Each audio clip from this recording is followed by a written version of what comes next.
Have you ever found yourself giving and giving, only to realize that some people never truly appreciate it?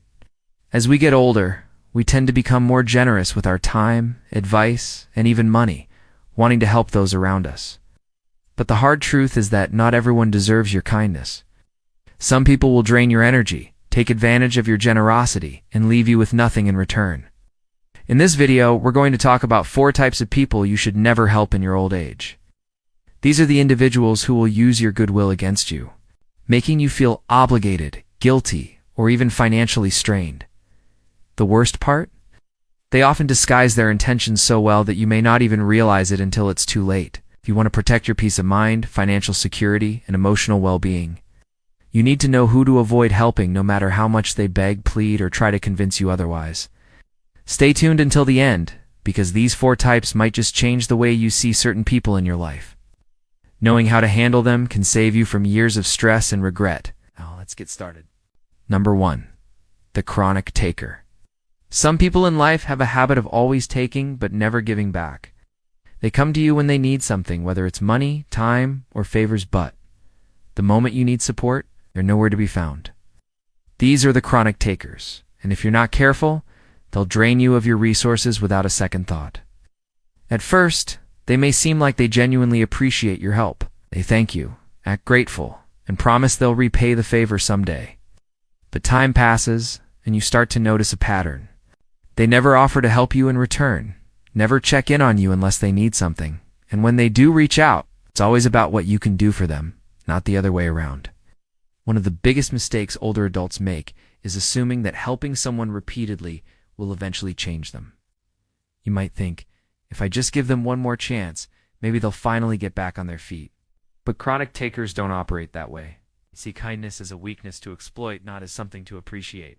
Take Joe, a 72-year-old retired carpenter. His younger cousin, who had always struggled with money, frequently came to him for loans. Every time, the cousin had an excuse. He lost his job, his car broke down, he had unexpected bills. Joe, being generous, kept helping, thinking he was doing the right thing. But years passed and nothing changed. The cousin still made poor financial decisions, still borrowed money, and still never repaid a dime. Ow. Joe finally realized that his generosity wasn't helping, it was enabling. The chronic taker does not learn responsibility because they don't have to. As long as someone like you keeps bailing them out, they'll never change their behavior. They rely on the kindness of people who don't know how to say no, and when the well runs dry, will simply move on to the next person who will give them what they want. If you recognize someone like this in your life, it's time to stop giving. You don't need to be rude, and you don't need to explain yourself. A simple "I'm not in a position to help right now" is all it takes. You don't owe them anything, not after years of one-sided generosity. The sooner you set boundaries, the sooner you can protect your own well-being and ensure that your kindness is directed toward people who actually deserve it. Number 2. The emotional manipulator. There are people in life who never ask for help directly, but instead make you feel guilty until you offer it yourself.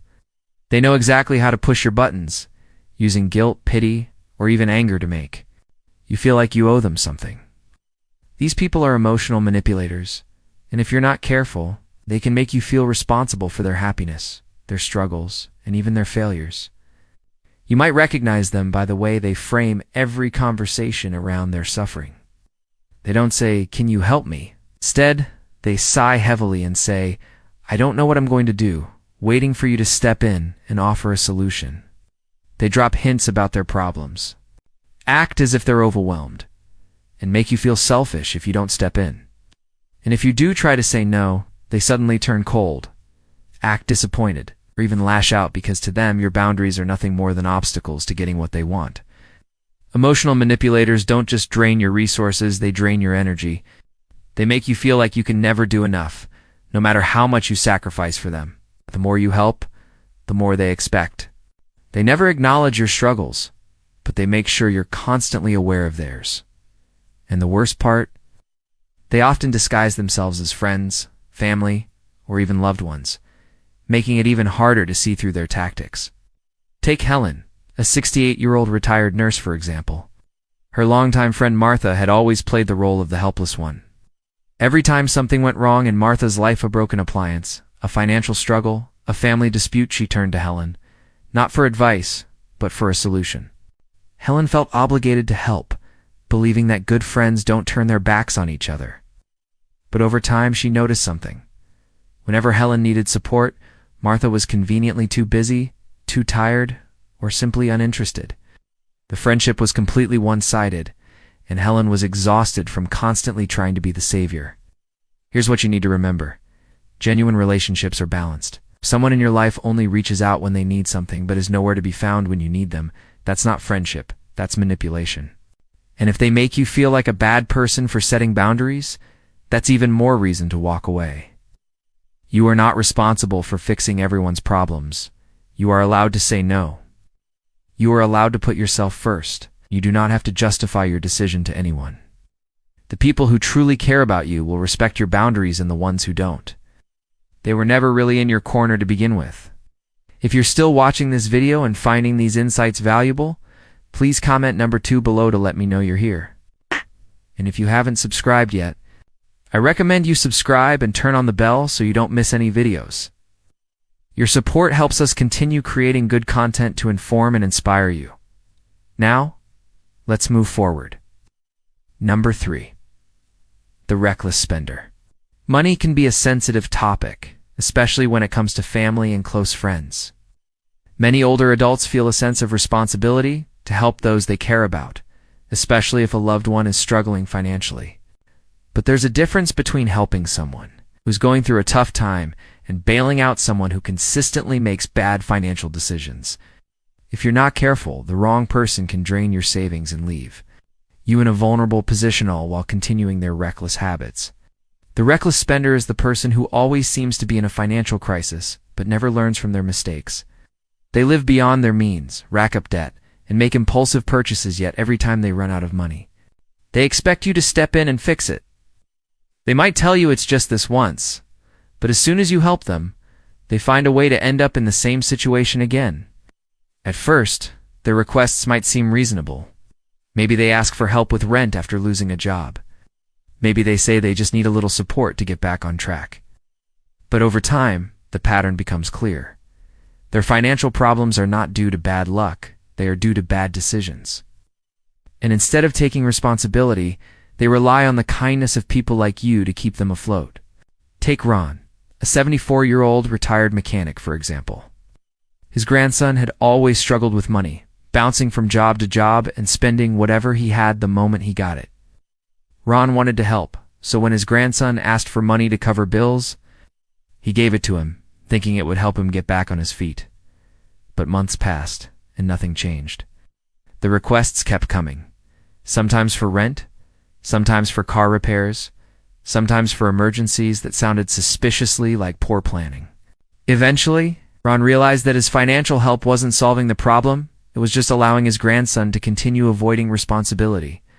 The hard truth is that you cannot save someone from their own financial irresponsibility. No matter how much you give, it will never be enough, because the problem isn't a lack of money, it's a lack of discipline. And if you continue to help, you're not just hurting yourself, you're enabling them. Many older adults end up in financial trouble because they prioritize helping others over securing their own future. They give out loans that never get repaid, drain their savings trying to keep loved ones afloat, and put themselves at risk of running out of money in retirement. But here's the reality. No one is going to take care of you if you run out of money. The people you help today will not be the ones paying your bills in the future. If someone in your life refuses to manage their money responsibly, you have every right to say no. You do not owe anyone financial support, no matter how much they guilt you or how desperate they sound. Your first priority should always be protecting your own security, because in the end, the only person responsible for your well-being is you. Number 4. The perpetual victim. Some people go through life always blaming others for their problems. No matter what happens, it's never their fault. They always have a reason why things didn't work out, why they can't seem to get ahead, or why they're constantly struggling. These are the perpetual victims, and if you're not careful, they will pull you into their cycle of negativity, draining your energy and emotions in the process. At first, they may seem like they just need a little encouragement or guidance. They talk about how unfair life has been to them, how they were treated poorly by others, or how they've faced one setback after another. You listen, you sympathize, and you offer advice. But soon, you start to notice a pattern. No matter what solutions you suggest, they always have an excuse for why it won't work. They're not looking for help. They're looking for validation that their life is unfair and that nothing is ever their fault. Perpetual victims often attract compassionate people who genuinely want to help. They know that if they tell a sad enough story, someone will step in and try to make things better. But no matter how much you help them, nothing ever changes.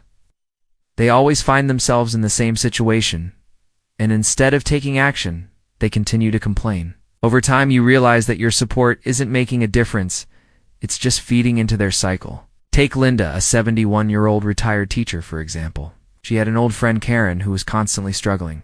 One month, Karen needed help paying bills. The next, she was complaining about how unfair her boss was. Then it was how nobody supported her, how people always betrayed her, how she could never catch a break. Linda felt sorry for her, so she offered emotional support, financial help, and even introduced her to job opportunities. But no matter what Linda did, Karen always had a new complaint, a new crisis, and a new excuse. Eventually, Linda realized that Karen wasn't interested in solutions. She was only interested in sympathy. Here's the thing about perpetual victims. They do not want to change. If they did, they would take responsibility for their actions and start making different choices. But instead, they cling to their problems because being a victim gives them attention, excuses, and an easy way out. And the more you support them, the more they depend on you to keep their story alive. Helping someone who refuses to help themselves is exhausting. It drains your emotional energy, leaves you frustrated, and makes you feel like you're carrying their problems on your back. And the worst part? They will never truly appreciate your efforts, because in their mind, nothing you do will ever be enough. If you have a perpetual victim in your life, the best thing you can do is step back. Stop trying to fix their problems. Stop giving them endless sympathy. And stop allowing their negativity to affect your peace of mind. You are not responsible for saving someone who refuses to save themselves. If you're still watching this video and finding these insights valuable, please comment number 4 feet below to let me know you're here. And if you haven't subscribed yet, I recommend you subscribe and turn on the bell so you don't miss any videos. Your support helps us continue creating good content to inform and inspire you. Now, let's move forward. As we wrap up this video, take a moment to think about the 4 types of people we've discussed. Have you encountered any of them in your own life? Maybe you felt drained by someone who constantly takes without giving back. Or perhaps you've been manipulated into feeling guilty for setting boundaries. If any of these situations sound familiar, it's time to protect your well-being and stop giving your time, energy, and resources to those who don't deserve it. Aging should be a time of peace, not stress. You've worked hard, built a life, and learned valuable lessons along the way. Now is not the time to let chronic takers, emotional manipulators, reckless spenders, or perpetual victims rob you of the happiness and security you deserve. The key to a fulfilling old age is choosing where to invest your kindness wisely. Helping others isn't a bad thing, it's a sign of a good heart. But not everyone is worthy of your generosity. You are not obligated to fix other people's mistakes. You are not responsible for saving someone who refuses to save themselves. And you do not owe your time or resources to those who only take and never give back. From this point forward, make a commitment to put yourself first. Surround yourself with people who appreciate you, respect your boundaries, and add value to your life. Your time is precious. Spend it wisely. Thank you for joining us today. We'd love to hear from you. Leave a comment below and share one thing you learned today and how you plan to use it in your life. Your thoughts are important to us, so don't hesitate to share them. Reading your comments gives us great motivation and encouragement. If you enjoyed this video and found it helpful, please like, subscribe, and share. Your support helps us continue creating good content to inform and inspire you. Thanks for watching, and we look forward to seeing you in the next video.